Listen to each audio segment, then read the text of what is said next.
মানুষের জীবনে কি আছে? মৃত্যু আছে। মৃত্যু মানে হচ্ছে আমার আত্মা এবং দেহ আলাদা হয়ে যায়। আলাদা হয়ে গেলে তখন কি হবে? তখন সবার বিচারের সম্মুখে একদিন না একদিন দাঁড়াতে হবে। আমাদের মণ্ডলীতে যারা আসে তাদেরকেও দাঁড়াতে হবে, এবং যারা মণ্ডলীতে আসে না সকলকে কি এই বিচারের সম্মুখে একদিন দাঁড়াতে হবে। দ্বিতীয় পুস্তকে লেখা আছে 9:27 পদে কি, আর যেমন মানুষের জন্য একবার মৃত্যু, তারপর বিচার নিরূপিত আছে। সবার কি আছে? বিচার আছে। এই বিচারে দেখা হবে কি, কে এই পাশে যায় মানে হচ্ছে নরকের দিকে চলে যায়, আর কে হতে পারে স্বর্গরাজ্য পর্যন্ত পৌঁছানো যায়। ধনী কিংবা গরিব হোক, যার ভালো জ্ঞান বুদ্ধি আছে বা টাকা পয়সা আছে, যাই হোক না কেন, কিন্তু একদিন না একদিন এই বিচারের সম্মুখে সবাইকে দাঁড়াতে হবে। এবং তখন কি প্রকাশ পায় বিচারে? এতে কারা ঈশ্বরের সন্তান এবং কারা শয়তানের সন্তান তা প্রকাশ হয়ে পড়ে। মণ্ডলীতে সাধারণত কারা আসে যদি প্রশ্ন করা হয়? কারা আসে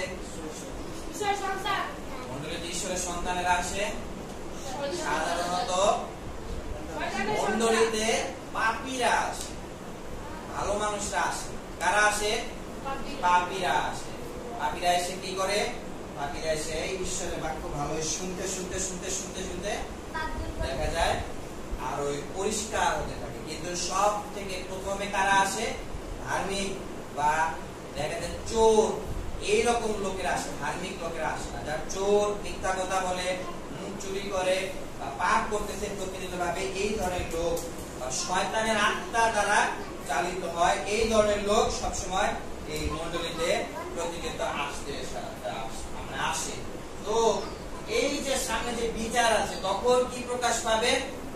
এ হচ্ছে ঈশ্বরের সন্তান, মানে হচ্ছে এ ভালোই কি করেছে? প্রভু যিশুকে বিশ্বাস করে ঈশ্বরের আত্মা দ্বারা চালিত হয়েছে, ঈশ্বরের বাক্য ভালোই পালন করার চেষ্টা করেছে, এই ঈশ্বরের সন্তান।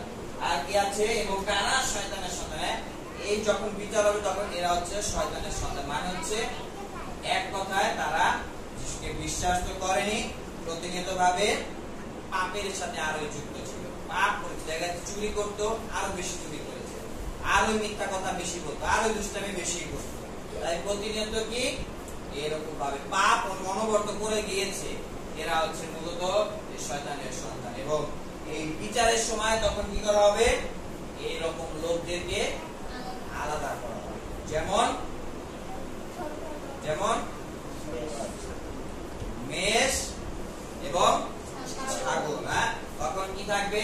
আসলে ঈশ্বর তিনি প্রভু যিশুকে এরকম পুত্র ঈশ্বরকে এরকম দায়িত্ব দেওয়া হবে। কিরকম দায়িত্ব? শেষের সময় যখন যিশু দ্বিতীয় আগমন হবে, তিনি বিচারক হিসেবে থাকবেন। আর যেমন পাল রক্ষক ছাগল থেকে মেষ পৃথক করে, অর্থাৎ ছাগল আছে, মেষ আছে। পাল রক্ষক মানে হচ্ছে যিনি মেষ এবং ছাগল বা রাখাল হিসেবে সমস্ত পশুদের দিকে দেখাশোনা করে। একটা নির্দিষ্ট কি আছে, হতে পারে এলাকা থাকতে পারে, হতে পারে নির্দিষ্ট একটা ঘর থাকতে পারে, সেখানে অনেক পশু পাখি, অনেক পশু কি মানে গৃহপালিত পশু থাকতে পারে। সেখান থেকে কি মেষ আলাদা, ছাগল আলাদা। এরকম ভাবে প্রভু যিশু কি করবেন?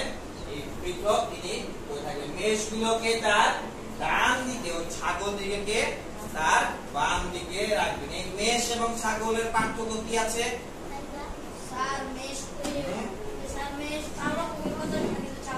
মেষরা কি করে?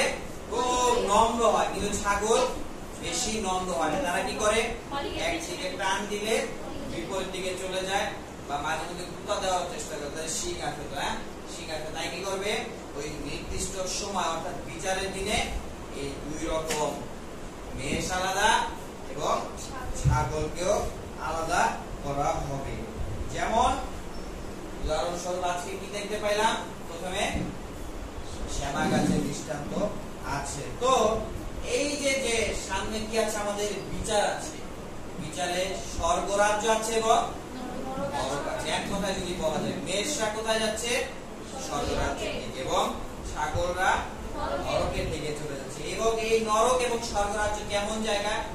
মোটামুটি আমাদের জানা আছে। স্বর্গরাজ্যে একেবারে আনন্দ, কিন্তু নরক হচ্ছে কি কষ্ট, একদম কষ্টদায়ক, একদম দাঁতে দাঁত বসার মতো, এত কষ্ট পাচ্ছে। আর লেখা আছে কি তাদের অগ্নিকুণ্ডে ফেলে দিবে, সেই স্থানে তারা একদম কান্নাকাটি করতেছে, কারণ এখানে সমস্ত মানুষের পাপের শাস্তি দেওয়া হচ্ছে একদম আগুনের সাথে তুলনা করা হয়।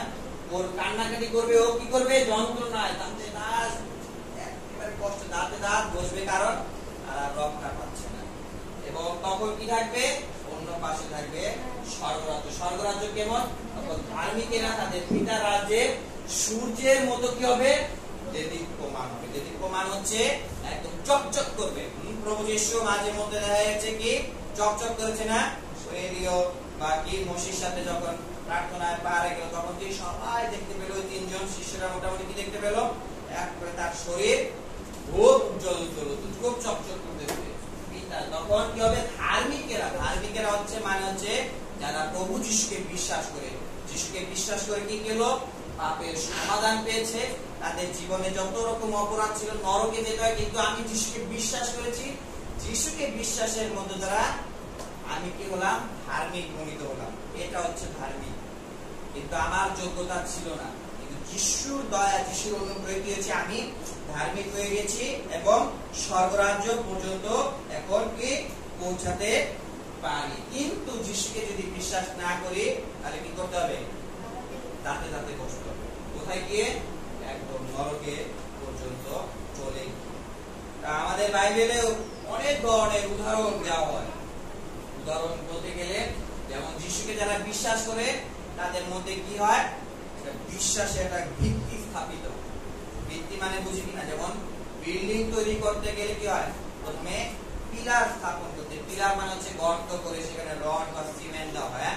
তখন পিলারের সাহায্যে কি হয়, দালান তৈরি করতে হয়। কিভাবে, পিলারের উপরে সাহায্যে বা পিলারের উপরে ভার রেখে আরেকটা একতলা করা হয়, তারপর ওইটার উপরে আরেকতলা করা হয়। কিন্তু প্রথমে কি করা হয়, স্তম্ভ বা পিলার তৈরি করতে হয়। কিন্তু ওই স্তম্ভ যদি শক্ত না হয়, ওই পিলার যদি শক্ত না হয়, তাহলে কি এই বিল্ডিং বাতাসে হেলে যেতে পারে, বা ঘূর্ণিঝড়ে বেঁকে যেতে পারে, বা ভূমিকম্পে ভেঙে পর্যন্ত পৌঁছাতে পারে। আর বাক্যে বলে কি, প্রথম করন্থীয় 3:12 মধ্যে লেখা আছে, এখন সেই ভিত্তিমূলের উপরে, অর্থাৎ যিশুকে বিশ্বাস করে, যিশুর উপরে নির্ভর করে, যদি কেউ সোনা, রূপা বা বহুমূল্য পাথর, কাঠ, খড় ও নাড়া দিয়ে গাঁথে, তবে প্রত্যেক ব্যক্তির কাজ প্রকাশিত হবে। মানে হচ্ছে, আমি যিশুকে বিশ্বাস করলাম, এই যে ভিত্তি স্থাপন করা হলো, এই যে দালান তৈরির জন্য শুরু করেছি কাজ, এটা অনেকে কি হবে, স্বর্ণ দিয়ে দালানে তৈরি করার মতো বা ভিত্তি স্থাপন করার মতো। কেউ আছে কি রূপা দিয়ে, কেউ আছে পাথর দিয়ে, বা কে আছে কাঠ বা খড়কুটা দিয়ে দালান তৈরি করবে।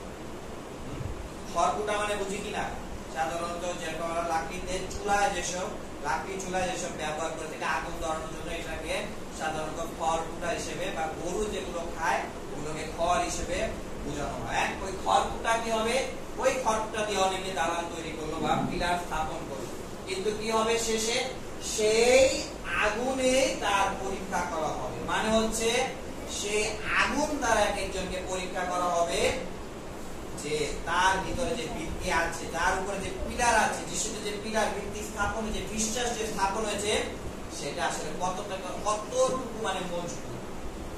স্বর্ণ কি হয়, গলে যেতে পারে কিন্তু শেষ হয় না, রূপাও গলে যেতে পারে কিন্তু শেষ হয় না, কিন্তু কাঠ একেবারে ধ্বংস হয়ে যায়, বা খড়কুটা একেবারে পুড়ে যায়, কিন্তু পাথর কোন সময় ধ্বংস হয়, তাই না?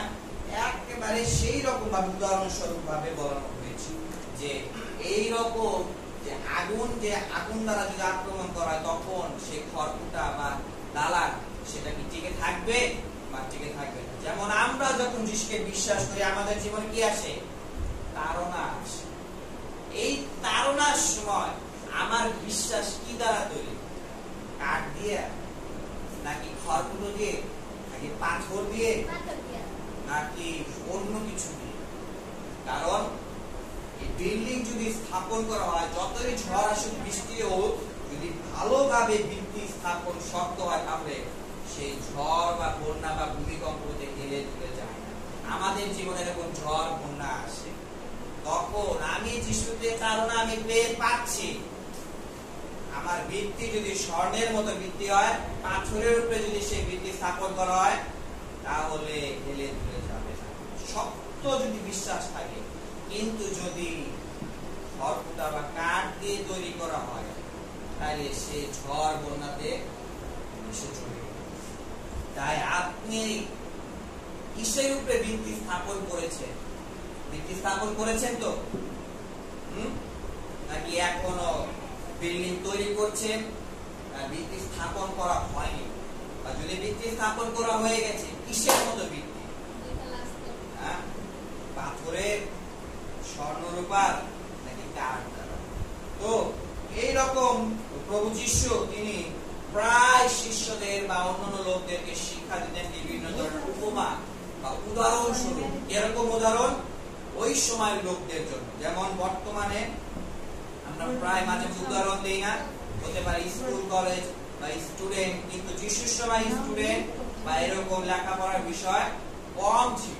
তারা সকলে কি করতো? কৃষিকাজ, এই ধরনের কাজ করে থাকতো। তাই যিশু বেশিরভাগ সময় কৃষিকাজ ভিত্তিক উদাহরণ তিনি ব্যবহার করেছেন। তো আজকেও কি লেখা আছে? মথিতে লেখা আছে তিনি একজন উদাহরণ স্বরূপ তিনি বললেন, একজন যিনি নিজে খেয়ে ভালো বীজ বপন করলেন, কিন্তু লোকে ঘুমিয়ে পড়লে পর তার শত্রু এসে ওই গমের মধ্যে শ্যামা গাছের বীজ বপন করে দিল, বপন করে চলে গেল। এই যে বীজ, বীজ মানে বুঝি কিনা? সাধারণত আম খেলে একটা বড়ার মতো পাওয়া যায়। বীজ থেকে কি হয়? গাছ স্থাপন বা গাছ তৈরি হয়, বা গাছ আস্তে আস্তে উদ্ভিদ হিসেবে তৈরি করতে থাকে। এই বীজ কারা? এই বীজ হচ্ছে সাধারণত আমরা যারা মন্ডলীতে আসি, প্রতিনিয়ত আসতেছি বা মাঝে মধ্যে আসি, এরা হচ্ছে কি প্রতিদিন যারা আসি তারাও বীজ, যারা প্রতিদিন না আসে তারাও বীজ। কিন্তু এখানে কি আছে? ভালো বীজ আছে এবং খারাপ বীজ আছে। যারা মন্ডলীতে প্রতিনিয়ত আসে তাদের মধ্যে দেখা যাচ্ছে ভালো বীজ আছে বা খারাপ বীজ আছে। যখন এই বীজ কি করলো? এই ক্ষেত্রে বপন করা হলো, বপন করা হলে কি হলো? আর যে মালিক তিনি কি করলেন? তিনি ঘুমিয়ে পড়লেন, পর তার শত্রু এসে ওই গমের মধ্যে কি করলো? শ্যামা গাছের বীজ বপন করে দিল। শত্রু এসে মানে হচ্ছে গোপনে এসেছে। কে এসেছে গোপনে? শত্রু এসেছে। যখন কেউ মানে জেগেছিল না, অর্থাৎ খুব ভোরের দিকে বা খুব একেবারে ভোর হবে, মানে সকলে যখন ঘুমাচ্ছে তখন এই শত্রু এসে কি করলো? এই ভালো বীজের সাথে গমের বীজের সাথে কি করলো? শ্যামা গাছের বীজ ছড়িয়ে দিল। শ্যামা গাছ মানে বুঝি কিনা? শ্যামা গাছ হচ্ছে এক ধরনের গাছ যেটা ঘাসের মতো। যেমন যদি আমরা বীজ বপন না করি, মাঝে মধ্যে অনেক ঘাস হয়ে যায় না? আমাদের এই পাশে দেখা যায় কি কিছু লাগাই নাই, কিছু না, অটোমেটিক ঘাস উঠে গেল। কেন? কারণ আসলে আদম হওয়া যে পাপ করেছে তখন থেকে কি হলো? এই ঘাস অটোমেটিক বা কাটা বন অটোমেটিক উঠতে শুরু করে, কিন্তু আগে এরকম ছিল না। যাই হোক, কিন্তু এই লোক যখন ওই ভালো স্থানে বীজ বপন করলো তখন কি আসলো? শত্রু এসে আসলো, গোপনে এসেছে। গোপনে এসে একেবারে শত্রুর মতো। মন্ডলীতে অনেকে আছে যারা, কেউ তো আছে শত্রুর মতো আসে। শত্রু মানে বুঝি কিনা? খুব গোপনে আসে। যারা প্রতিনিয়ত ভাবে আসে তারাও আসে, কিন্তু কেউ কেউ আছে শত্রুর মতো আসে। আমাদের এখানে অনেকে আসে যারা আগে আসতো কিন্তু এখন তারা আসে না। ওই লোকেরা সাধারণত কি বলে? যারা আগে আসতো এখন যারা আসে না তারাই বলে মাঝে মধ্যে, তুই মন্ডলীতে কেন যাস? এদেরকে সাধারণত শত্রুর সাথে তুলনা করা।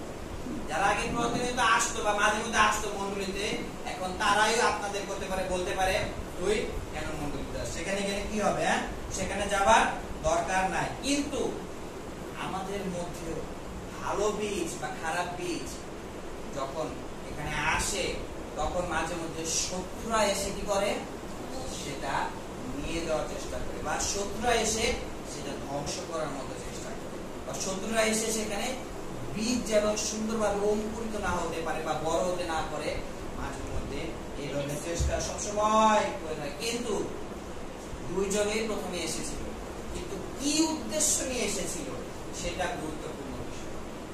মণ্ডলীতে আমি আসলাম প্রথম থেকে, কিন্তু আমার উদ্দেশ্য কি বা আমি কিসের জন্য মণ্ডলীতে আসলাম বা এক্সপেকটেশন, আমি এটা পাবো বা এই জন্য আসলাম। অনেকে আছে মণ্ডলীতে আসলো কেন, ওষুধ পাওয়ার জন্য হতে পারে, কেউ আছে সানডে স্কুলে সাধারণত বাচ্চাদের ক্ষেত্রে চকলেট পাওয়ার জন্য, বা কেউ আছে সেখানে কি আছে অনেক ধরনের সেবা কার্য আছে সেটার জন্য আসতে, বা অনেকে আছে ভিন্ন ভিন্ন কারণে আসতে পারে। কিন্তু মণ্ডলীতে প্রথমে সে কেন আসলো, বা আপনি আমি ভালো বীজ বা খারাপ বীজ হিসেবে এসেছি, মণ্ডলীতে আসলাম কেন, সেটা সবথেকে গুরুত্বপূর্ণ প্রশ্ন। কেন আসলাম? এবং যখন অন্যরাও বলে কি ওখানে যাওয়ার দরকার নেই, সে আগে আসতো, সে আসলে কোন উদ্দেশ্য নিয়ে এসেছে সেটা গুরুত্বপূর্ণ বিষয়। তাই আমাদের মধ্যে কি আছে, ভালো বীজ আছে বা খারাপ বীজ আছে। শ্যামা গাছ এবং যদি বলা হয় গম, আজকে বাক্য অনুসারে শ্যামা গাছ আছে এবং কি আছে, গমের বীজ আছে বা গম আছে। দুইটাই মোটামুটি দেখতে একই রকম। এটা আমি কিছুটা বড় হওয়ার পরে ছবিটা দেখছি, কিন্তু দুইটাই দেখতে কি প্রায় একই। শ্যামা গাছ এবং এই গমের গাছ দেখতে প্রায় একই, কিন্তু বোঝা যায় না কি এইটা শ্যামা গাছ বা এটা গমের গাছ। কোনটা শ্যামা গাছ হতে পারে, এই কিনাটা, কিন্তু এটা বড় হয়েছে যখন তখনের ছোট, কিন্তু ছোট যখন ছিল চারা গাছ তখন কেউ বুঝতে পারতাম না যে আসলে এটা শ্যামা গাছ নাকি এটা গমের গাছ। আমাদের মণ্ডলীতেও যারা আসে, প্রতিনিয়ত ভাবে আসে বা সপ্তাহে আসে বা মাসে আসে, সে কোন ধরনের বীজ সেটা আমরা নিজেরাও জানি। সে শ্যামা গাছের মতো নাকি গমের মতো।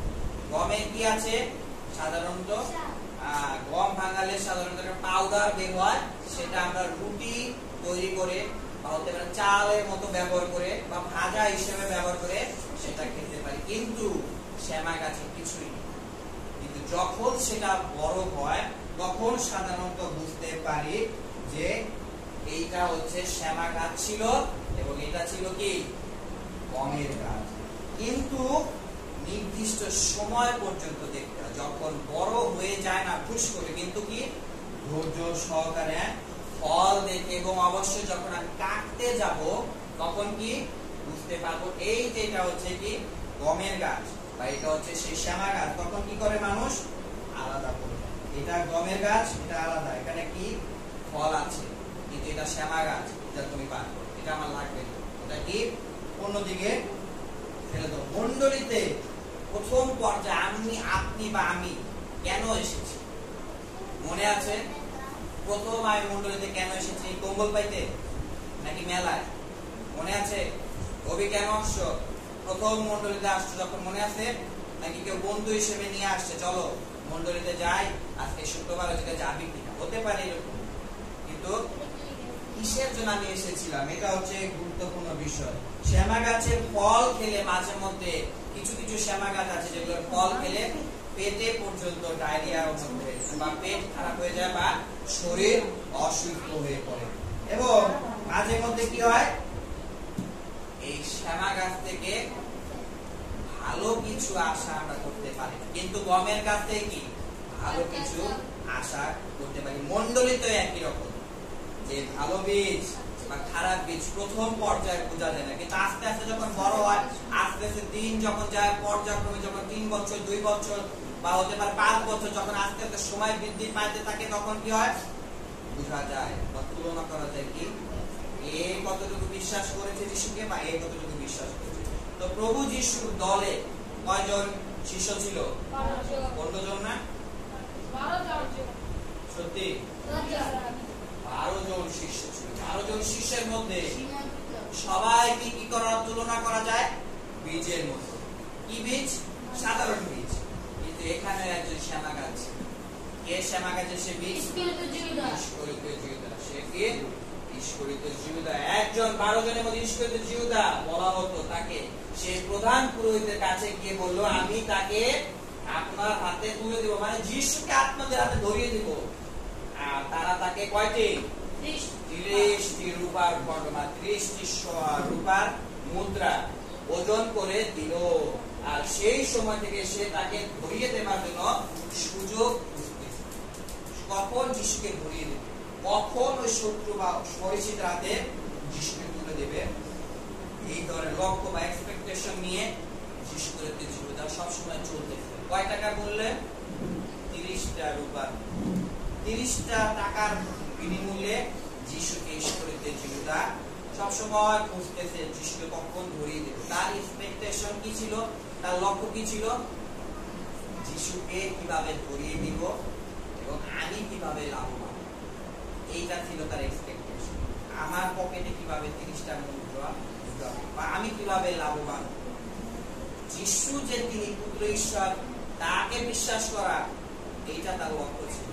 আমাদের মণ্ডলীতে অনেকে আসতেছেন, আপনারা প্রতিনিয়ত আসেন, কেউ বা সপ্তাহে হতে পারে একদিন প্রধান উপাসনে আসেন, বা সপ্তাহে হতে পারে না আসলেও যখন আমি সময় পাই তখন আসি। কিন্তু আমার এক্সপেকটেশন বা আমার চাহিদা, আমি কি পাবো, আমি কেন আসতেছি মণ্ডলীতে, এইটা হচ্ছে মূল বিষয়। আমি কিসের জন্য আসি? বাম নেওয়ার জন্য, নাকি ব্যথার জন্য কষ্টিক নেওয়ার জন্য, না গ্যাস্ট্রিকের ওষুধ নেওয়ার জন্য, নাকি ঈশ্বরের জীবন্ত বাক্য শোনার জন্য, নাকি এসি বাতাস খাওয়ার জন্য, নাকি দুষ্টামি করার জন্য? আপনার এক্সপেকটেশন, আপনার লক্ষ্য কি মণ্ডলীতে আসা, আপনি কোন ধরনের বীজ? কারণ ঈশ্বর আমাদেরকে সবাইকে কি করেছেন? স্বাধীনতা দিয়েছেন, স্বাধীনতা দিয়েছেন। তখন যখন ওই লোকেরা বুঝতে পারলো কি ওই বীজ, ওই মাঠের মধ্যে শ্যামা গাছ দেওয়া হয়েছে, মানে ওই বীজ থেকে কি হচ্ছে আস্তে আস্তে চারা গাছ হচ্ছে, চারা গাছ হচ্ছে, তখন কি হলো, অনেক লোকেরা অর্থাৎ ওই মালিকের দাসেরা এসে তাকে বললেন, গুরু শ্যামা গাছ কোথা থেকে আসলো, কোথা থেকে হলো, মানে ওই দাসেরা বুঝতে পেরেছে কি এটা শ্যামা গাছের গাছ, এটা শ্যামা গাছের চারা এবং এটা গমের চারা, তারা বুঝতে পেরেছে অটোমেটিক। দাসেরা এসে কি করলো, এটা চিনতে পেরেছে, বুঝতে পেরেছে এটা তো শ্যামা গাছ, তার মানে এখানে তো সমস্যা আছে, সমস্যা আছে। তখন কি করলো তারা? মালিককে গিয়ে এই দাস আসলে কাদের সাথে তুলনা করা যায়? এটা আসলে মাঝে মধ্যে পালক প্রচারকদের সাথে তুলনা করা যায়। পালক প্রচারকরা মাঝে মধ্যে কোনটা আসল বীজ, মণ্ডলীতে কিসের জন্য কে আসতেছে, বা এইটা অন্য ধরনের বীজ, এটা মাঝে মধ্যে বুঝতে পারে তার ইন্টেনশন বা তার লক্ষ্য কি, সে কেন আসতেছে, কোন ধরনের বীজ, মাঝে মধ্যে পালক প্রচারকরাও বুঝতে পারে। তো তখন ওই যে বীজ প্রথমে ছিল, এখন কি হইতেছে? চারা হইতেছে, গাছ হইতেছে। চারা হলে প্রথমে কি হয়? প্রথমে শিকড় হয়, শিকড় হলে আস্তে আস্তে বীজ ফেটে শিকড় যখন হয়, প্রায় সময় কি হয়, শিকড় গুলো কাঁচা থাকে, মানে একটা শিকড় যদি টান দেয় অন্যটাও প্রায় সময় মাঝে মধ্যে উঠে আসে। তখন কি করলো এই যে দাসরা, তারা চিন্তা করলো এই শ্যামা গাছগুলো এখন আমি উঠেই ফেলি, কারণ এই শ্যামা গাছগুলো দিয়ে কোনো লাভ নেই। কিন্তু মালিক কি বললেন? মালিক বললেন এখনো সময় হয়নি, এখনো সময় হয়নি, বা এদেরকে একসাথে বাড়তে দাও। যদি তোমরা এখন এই শ্যামা গাছগুলো তুলে ফেলো তাহলে কি হতে পারে? আমার যে গমের বীজ আছে ওগুলোর ক্ষতি হতে পারে। আর তিনি বললেন কি জানি, শ্যামা গাছ তুলে ফেলার সময় তোমরা তার সঙ্গে গমও উপড়ে ফেলবে। শ্যামা গাছ প্রথমে পর্যায়ে প্রথমে কি হয়, এরকম শিকড় হয়, পরে আস্তে আস্তে চারা হতে থাকে। কোনটা শ্যামা গাছ বা কোনটা চারা গাছ কিছু বোঝা যায় না প্রথম পর্যায়ে, কিন্তু তাদের শিকড় হতে পারে একটার সাথে আরেকটা যুক্ত আছে। যখন আমি শ্যামা গাছ তুলে ফেলতে যাব তখন কি হবে? গমের গাছেরও ক্ষতি হতে পারে, গমের চারারও ক্ষতি হতে পারে। তাই মালিক কি বলেন? দরকার নাই, তুমি তাদেরকে একত্রে বাড়তে দাও, শ্যামা গাছ এবং গম একসাথে বাড়তে দাও, মানে হচ্ছে একসাথেই তারা বৃদ্ধি পাবে, কোনো সমস্যা নেই। মাঝে মধ্যে আমাদের মণ্ডলীতে এমন এমন লোকেরা এসে পড়ে যে আমি যিশুকে এত বছর ধরে বিশ্বাস করতেছি, বা আমি যিশুর নামের সাথে এত বছর ধরে যুক্ত, আমি যিশুর নামে এত বছর ধরে প্রার্থনা করতেছি, আমি প্রতিদিন উপাসনায় আসি, তারপরও ব্যক্তি সে তো যিশুকে বিশ্বাস করে না, সে কেন এত আনন্দে থাকবে, আমি কেন এত কষ্ট পাচ্ছি, এরকম চিন্তা আসে না মাঝে মধ্যে? আমি যিশুকে জানি, যিশুকে বিশ্বাস করে কি পেলাম? ঈশ্বরের সাথে যুক্ত হতে পেরেছি। মানুষের জীবনে কি আছে? সাধারণ আশীর্বাদ আছে এবং বিশেষ আশীর্বাদ আছে। সাধারণ আশীর্বাদ কি? সূর্যের আলো হতে পারে, তারপরে বৃষ্টি, বর্ষা, এই ধরনের সাধারণ আশীর্বাদ। কিন্তু বিশেষ আশীর্বাদ হচ্ছে স্বর্গরাজ্য। আমাদের মধ্যে মাঝে মধ্যে এরকম অনেকে বলতে পারে কি, আমি তো যিশুকে আগের থেকে বিশ্বাস করলাম, আমি কেন এত কষ্ট পাচ্ছি? সে তো 2 দিন ধরে যিশুকে বিশ্বাস করছে, তার জীবনে এত আনন্দ কেন? এরকম হয় না? এরকম চিন্তা এসে পড়ে না? আমি যিশুকে বিশ্বাস করলাম, আমার জীবনে কেন এত তাড়না? সে অন্য পাশের একজন, সে যিশুকে বিশ্বাস দূরের কথা, মণ্ডলীতেও আসে না, কিন্তু তার জীবনে এত আনন্দ কেন? আমার জীবনে কেন নাই আনন্দ? কারণ আমার গাছ লাগানো হয়েছে, আস্তে আস্তে গাছ বৃদ্ধি পাচ্ছে, তারপর কি হবে? ফল হবে। এবং আমি জানি যিশুকে যখন বিশ্বাস করেছি, আমার আশীর্বাদ বিশেষ আশীর্বাদ, সাধারণ আশীর্বাদ নয়। গাছ হবে, ফল হচ্ছে, তার মানে একটু তো সময় লাগবে। তার মানে কি ধরা দরকার? কখনো ধারণার সময় অন্যদের কাছে, অন্যদের বিষয়ে তুলনা না করে ধৈর্য ধরা দরকার। কেন? আমি জানি যিশুতে বিশ্বাস করলে সমস্যা এসে পড়ে, যিশুতে বিশ্বাস করলে বিশেষ আশীর্বাদ পাওয়া যায়, কিন্তু ওই ধৈর্য যেন আমরা ধরতে পারি। আমি প্রতিদিন মণ্ডলীতে আসতেছি, কিন্তু আমি কেন এই আশীর্বাদ পাচ্ছি না, বা আমার পরিবারে কেন এত সমস্যা হচ্ছে? তখনও যেন ধৈর্য সহ যিশু নামে প্রার্থনা করতে পারি, বিশেষ আশীর্বাদ যেন আমি পেতে পারি, বিশেষ আশীর্বাদ। কারণ গাছ লাগালে সাথে সাথে ফল পাওয়া যায়, কিছুটা সময় লাগে। তাই যিশুতে ভালো বিশ্বাস করে যেন ধৈর্য ধরে যেন থাকতে পারি। এখন প্রশ্ন হচ্ছে, আপনি আমি মণ্ডলীতে প্রতিনিয়ত আসতেছি, আপনি কোন ধরনের বীজ? কি মনে হয়?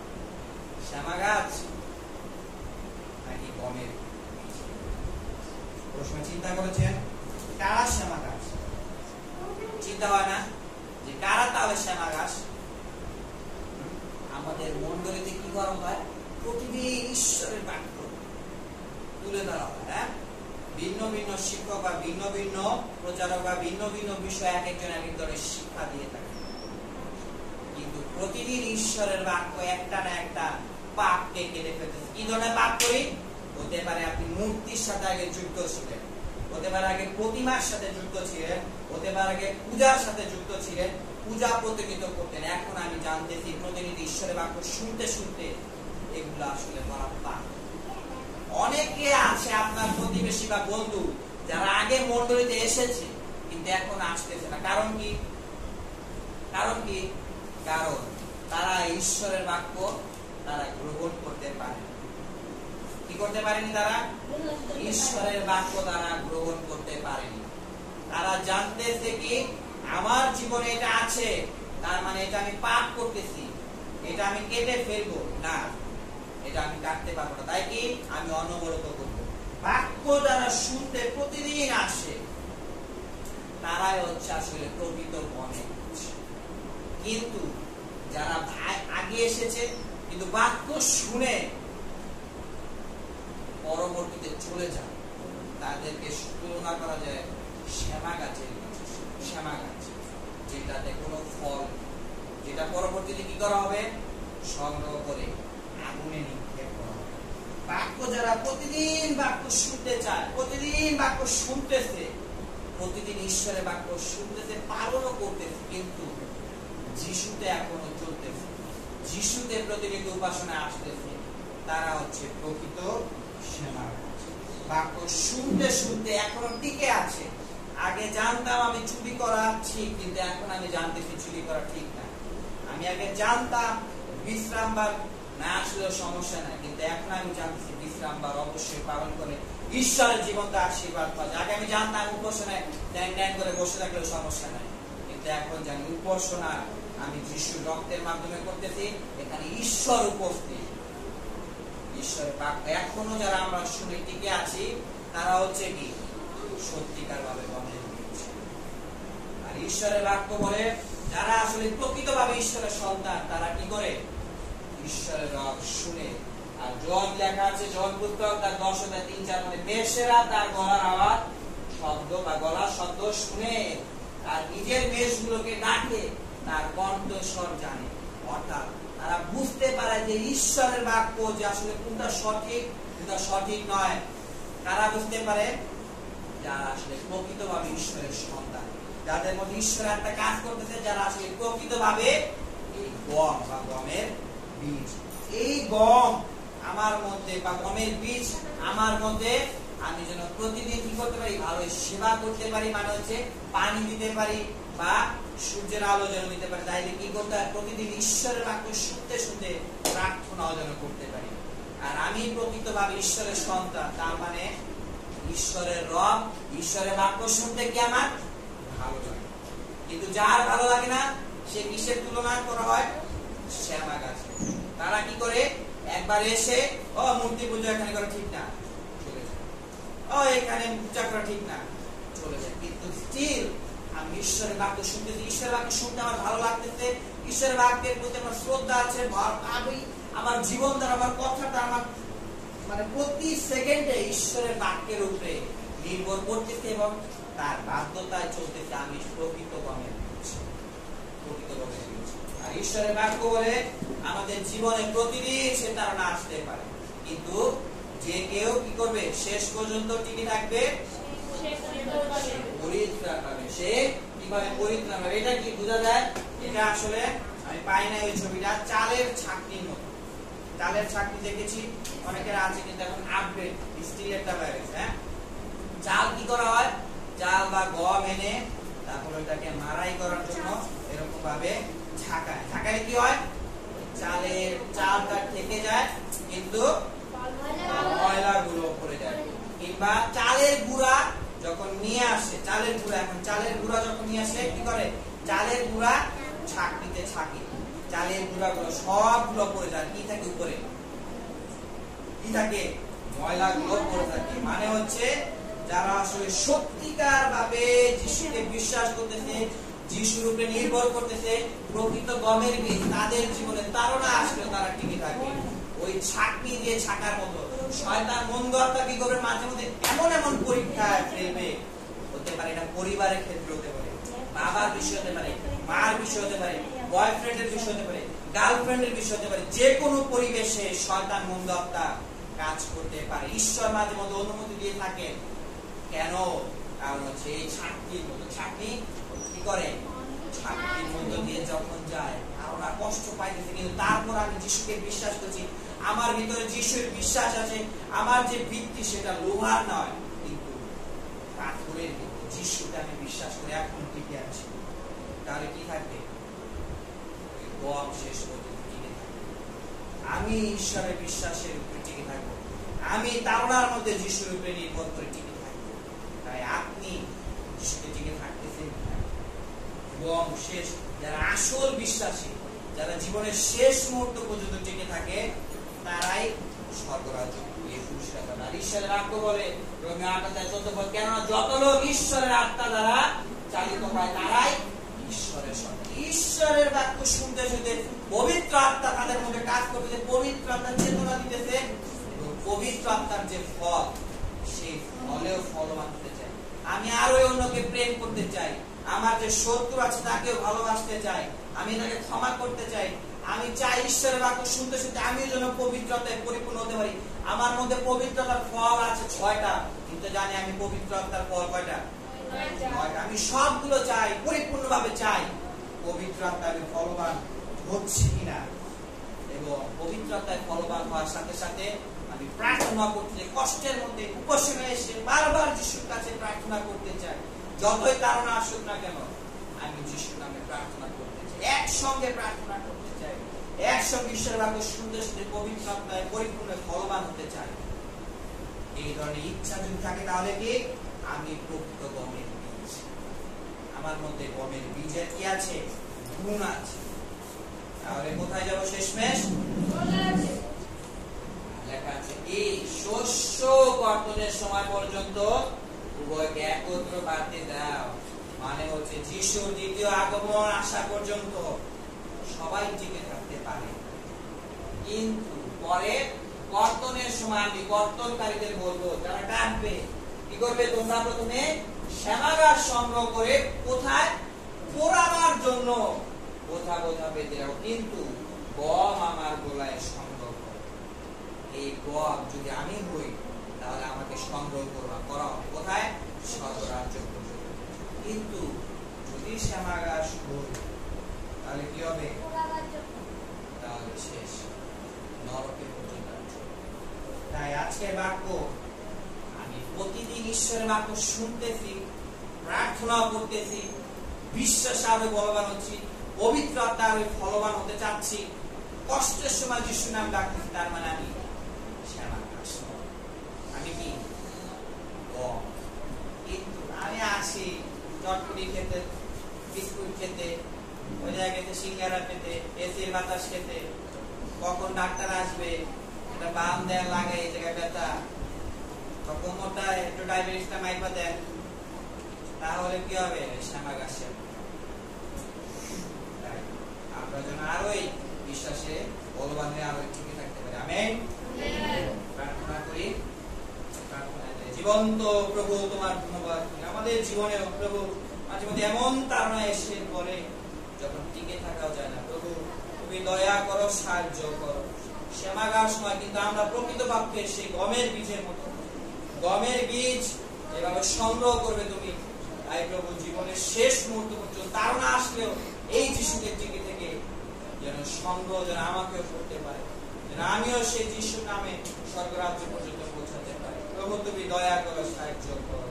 সমস্ত শয়তান বন্ধু আত্মাগুলো যে বাধা দেয়, সেই বাধাগুলো তো যেন আমি টিকে থাকতে পারি, আমি দেখিয়ে দিতে পারি আমার মধ্যে উত্তম বিশ্বাস রয়েছে। তুমি দয়া করো, সাহায্য তোমার নামে ধন্যবাদ জানাই। এই সকল প্রার্থনা প্রভু যিশু তোমার নামে চাই।